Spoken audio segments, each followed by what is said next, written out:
on a offert la possibilité aux gens de s'exprimer sur leurs souhaits de formation, parce qu'on a souhaité faire du bottom-up et non pas du top-down, c'est-à-dire qu'on n'a pas souhaité imposer des formations aux collègues, on a voulu absolument leur donner la parole, les écouter, on a voulu les confronter aussi à leurs propres ambitions, parce que, comme vous le savez, et peut-être que Marina en parlera, nous sommes confrontés à des générations qui sont de plus en plus informées, de plus en plus connectées, qui acceptent de moins en moins les autorités de statut, du bout des lèvres les autorités de compétences, et qui ont la perception de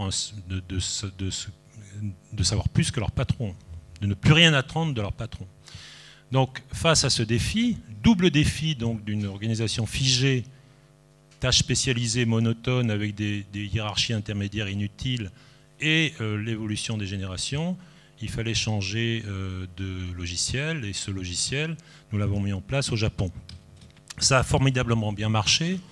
Donc nous avons, en plus de ça, mis en place un système de rémunération fondé sur des points qui s'incrémentent chaque fois qu'une personne acquiert un métier nouveau. Il accumule des points. La direction elle-même intervient en incentivant une colonne par rapport à une autre, dans la mesure où cette colonne est un besoin pour l'entreprise. Et à la fin de l'année, donc les augmentations de salaire sont en fonction du nombre de points accumulés. Vous voyez très rapidement l'intérêt d'une telle matrice pour la gestion des absences, pour l'anticipation des congés de maternité, pour la gestion des quart-temps, des tiers-temps.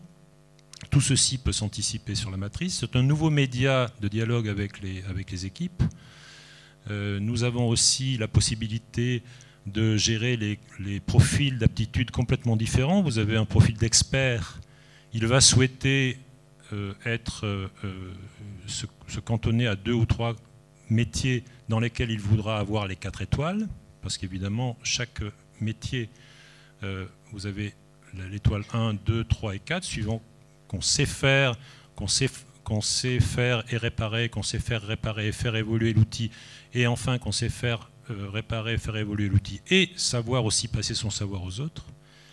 Donc l'expert voudra avoir peut-être que 2 compétences dans lesquelles il souhaitera avoir les 4 étoiles, et le généraliste qui lui aime bien avoir des tâches peut-être moins approfondies mais beaucoup plus élargies, choisira 4-5 compétences, chaque 4-5 métiers dans lesquels il s'arrêtera au niveau 2.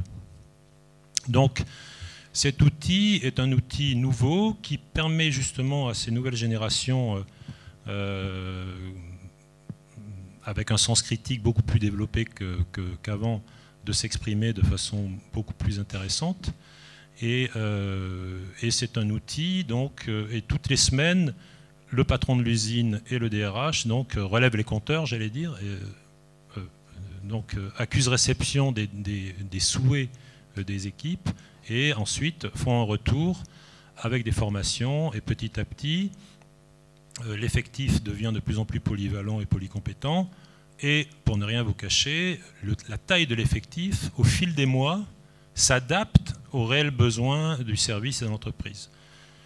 Il y a aussi, donc, il y a une salle qualité, si vous voulez, une salle logistique, une salle maintenance, dans laquelle les gens arrivent tous les matins, et puis ils parlent qualité toute la journée. Ils vont ensuite faire leur job, ils vont chez le client, ils vont chez les fournisseurs, ils vont dans les ateliers, ils vont chez les auditeurs, ils reviennent, ils échangent. Même chose pour la logistique, même chose pour d'autres métiers. Donc on est passé d'un système où les tâches étaient complètement spécialisées, avec des petites hiérarchies intermédiaires qui bloquaient les talents et qui faisaient que les talents partaient au bout de 2 ans, à un système beaucoup plus ouvert où l'ensemble des talents peuvent s'exprimer. Et donc la marque employeur, c'est ce qu'on dit le brand, c'est très important. Et donc les entreprises commencent à regarder beaucoup plus près sur leur communication sur les sujets RSE, etc., qu'ils ont à peu près le benchmark que les gens utilisent pour juger si l'entreprise est vraiment engagée ou pas.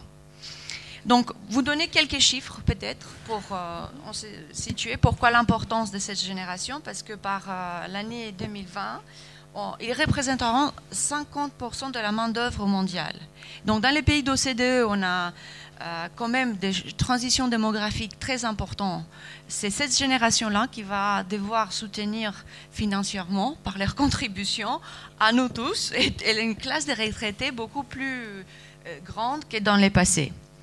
Et donc, à la fois, on constate aussi que par des enquêtes qui ont été effectuées, cette génération n'est pas encore convaincue par le rôle positif que l'entreprise peut jouer pour vraiment faire bouger les leviers sur des grandes questions sociétales et socio-économiques, je dirais.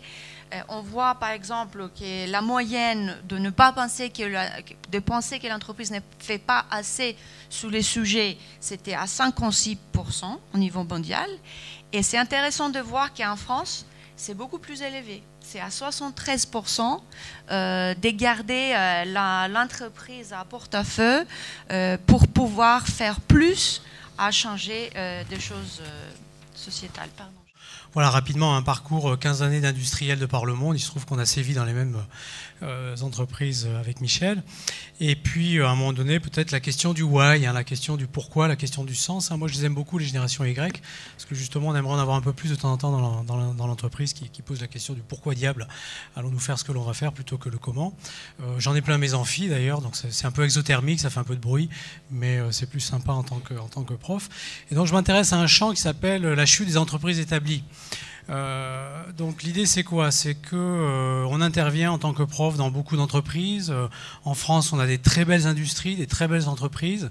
Moi qui ai eu la chance de parcourir le monde, je suis très heureux d'être dans mon pays et d'essayer d'y contribuer le mieux possible. Et en fait, c'est assez désespérant en tant que pédagogue de voir un peu le syndrome du Titanic. C'est-à-dire on a l'impression de voir des comités de direction qui sont un peu l'orchestre de musique sur le Titanic. C'est-à-dire messieurs, dames joueront et puis entre-temps le bateau coule, n'est-ce pas? Donc ce champ de recherche s'intéresse à mais pourquoi diable des boîtes extraordinaires avec des gens super et des processus tirés au cordeau finissent quand même par se planter?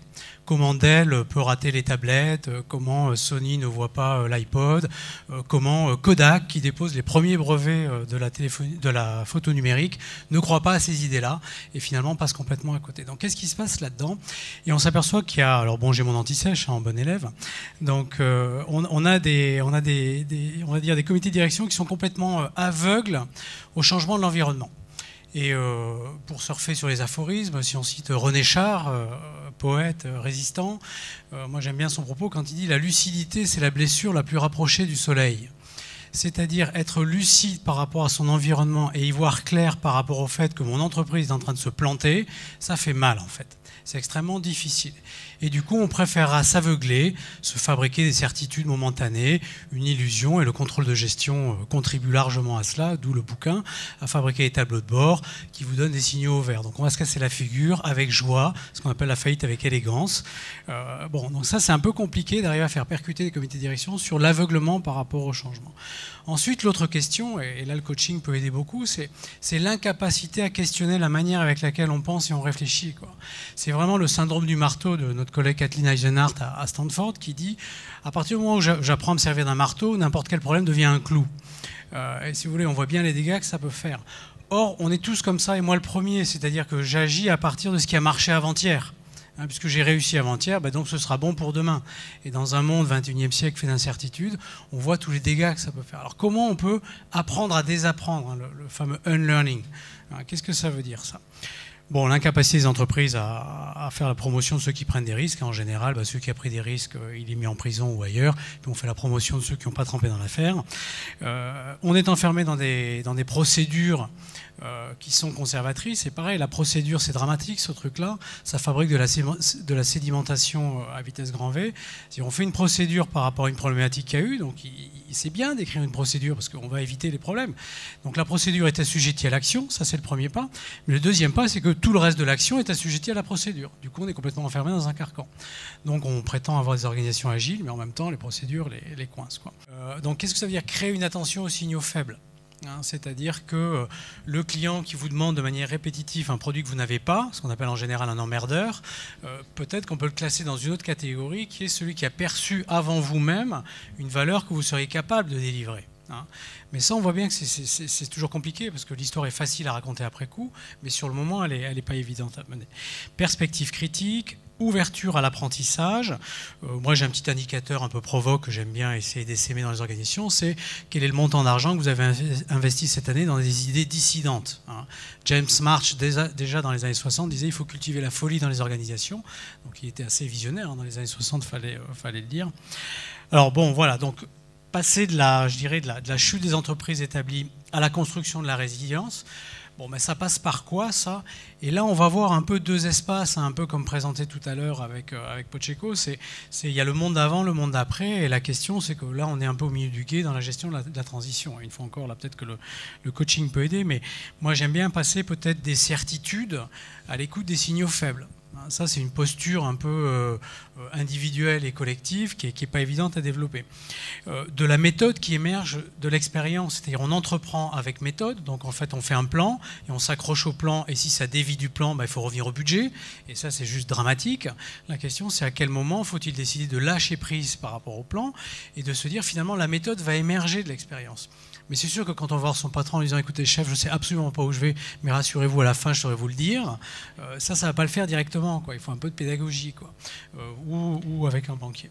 Alors, peut-être plus concrètement encore, descendre du méta et pour aller au concret, comment on fait ça? Moi, je crois beaucoup à la recherche, à une approche du management par la recherche où finalement, on n'a pas besoin d'être PhD pour être chercheur. On est tous chercheurs finalement ici, puisqu'on est face à un réel qui nous résiste. On a prévu des choses et évidemment, ça ne marche pas. Et donc, il faut constamment inventer autre chose.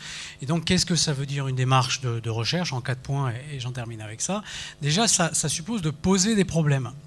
En France, le système éducatif est complètement dramatique là-dessus, puisqu'on vous dit toujours que c'est des maths ou de la physique. D'accord ? On est éventuellement bon à résoudre des problèmes qu'on a posés pour vous. D'accord ? Donc, on se retrouve dans les entreprises avec des solutions que j'appelle moi en quête de problèmes. C'est-à-dire on est payé pour apporter des solutions à des problèmes qui ne sont pas posés, quoi. Donc, problem framing, ça c'est un vrai sujet. C'est hyper compliqué parce que ça suppose de travailler à plusieurs et ça suppose une seconde de se ralentir. Et on est dans l'illusion de la vitesse qui permet d'éviter tout un tas de problèmes. Ensuite, essayer de trouver les cadres théoriques ou les inventer qui vont nous permettre d'éclairer cette problématique qu'on aura définie collectivement. Ensuite, on va résoudre théoriquement le problème sans oublier que c'est de la théorie. Et donc, quand on va réinjecter cette théorie-là dans le monde des vivants, on va s'intéresser évidemment à l'impact de la décision sur l'écosystème, mais aussi aux effets de bord. Et nécessairement, un équilibre ramène du déséquilibre.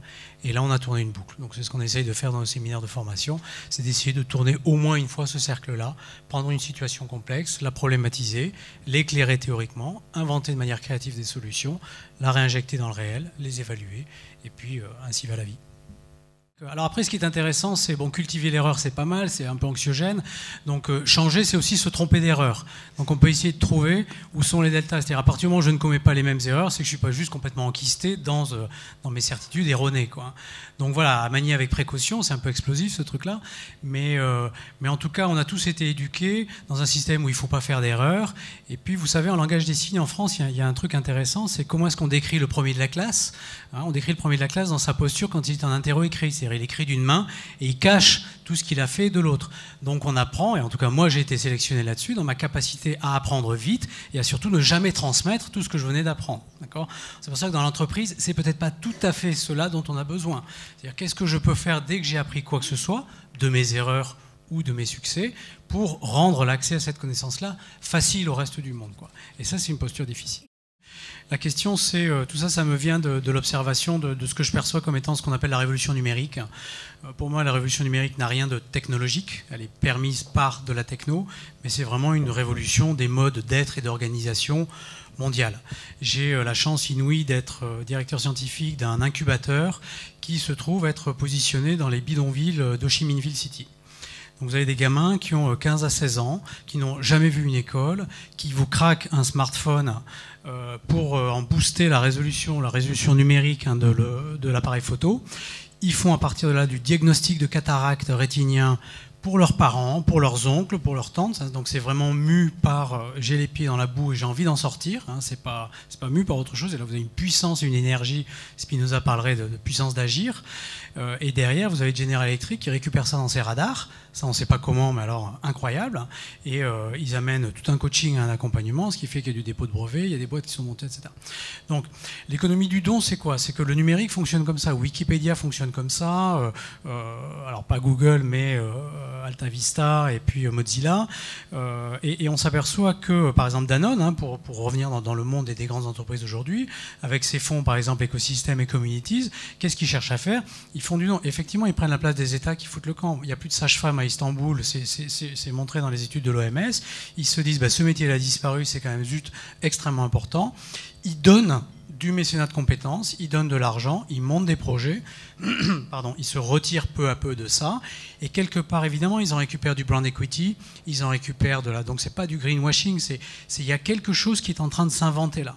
Donc on a une mutation progressive de l'entreprise, plein d'autres entreprises sont comme ça, donc on se rend compte qu'à un moment donné, il faut donner à l'écosystème, et c'est ce qui avait été théorisé par les anthropologues Marcel Mauss il y a bien longtemps, c'est-à-dire c'est l'économie du donner, recevoir, rendre.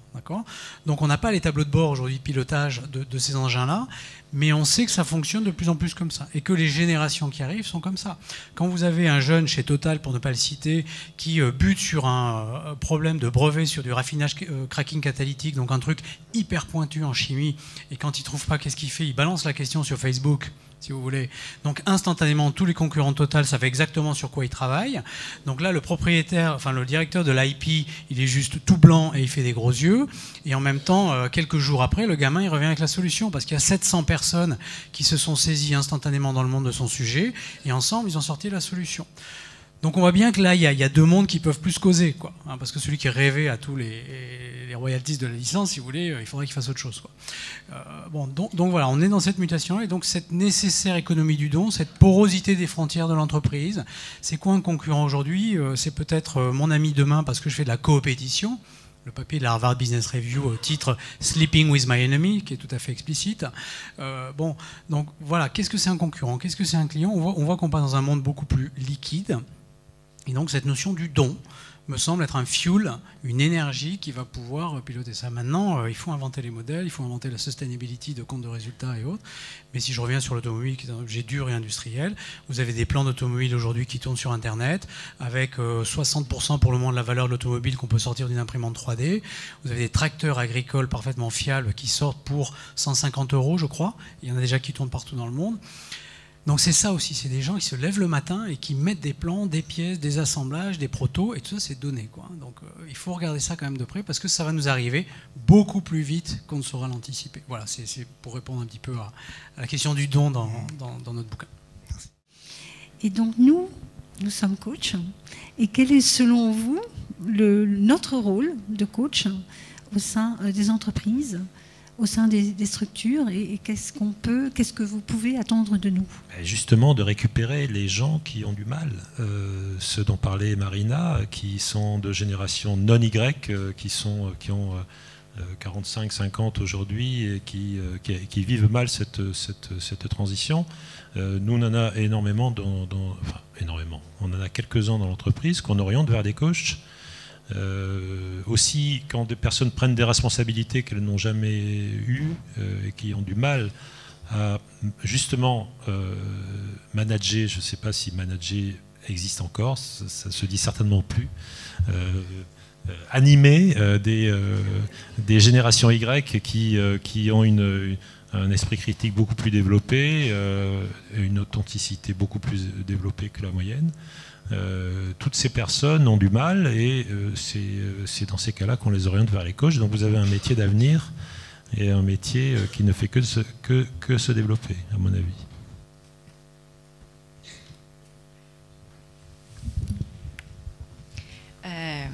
Donc je pense que vous l'avez très bien dit. J'ajouterais juste que moi je vois le rôle du coach comme catalytique. C'est-à-dire c'est cela qui peut permettre soit à l'individu, soit à une équipe ou l'entreprise, dépendant de l'échelle où on va agir, de à la fois regarder des choses avec une certaine clarté, mais aussi avec une certaine distance pour que ça fasse pas mal. Et donc je pense que c'est peut-être ce rôle de traducteur, de catalysateur, qui peut être très important, parce que parfois l'entreprise elle-même, elle n'est pas dans la capacité de le voir ou ni le faire. Oui, je pense que la catalyse chimique, c'est la bonne image, hein. Le produit qui est là au début, qui n'est pas là à la fin, qui a disparu, mais qui, s'il n'avait pas été là, la transformation serait en tout cas pas compatible avec la vie humaine, quoi. Après, on parle de transition, moi j'ai peur qu'il y ait une mutation aussi, quoi. Et comme disait un copain, un papillon, c'est pas une chenille optimisée. Donc, à un moment donné, il se passe un truc bizarre qu'on appelle la lyse. Et donc là, vous avez un jus de cellules. Alors, je sais pas si on peut faire la psychologie de la lyse, mais ça ne doit pas être terrible de se sentir là-dedans. Et il y a une vraie reconfiguration, quoi. Alors là, la question du coach dans la mutation, ça reste complètement inventé. Ça fait un magnifique objet de recherche. Merci François. L'idée qui est la nôtre est que, en construisant autour d'un projet concret et trouvant des solutions à des problèmes difficiles, en transformant une difficulté en une opportunité ensemble, dans un dialogue et dans une discussion, on réapprend à se parler. Et c'est exactement comme ça qu'on a fait. Dans la suite de ce récit, il faut quand même que je vous informe que aujourd'hui, l'usine en question est rentable et que nous sommes 114 collègues qui sommes payés entre le SMIC plus 15% et 4 fois plus, de 1 à 4. Pas de distribution de dividendes, pas d'à côté. Donc c'est une entreprise qui n'est pas riche, mais qui est riche de la régularité avec laquelle elle approvisionne ses fonds propres. Donc nous avons ici un mode de fonctionnement qui sécurise, y compris l'emploi.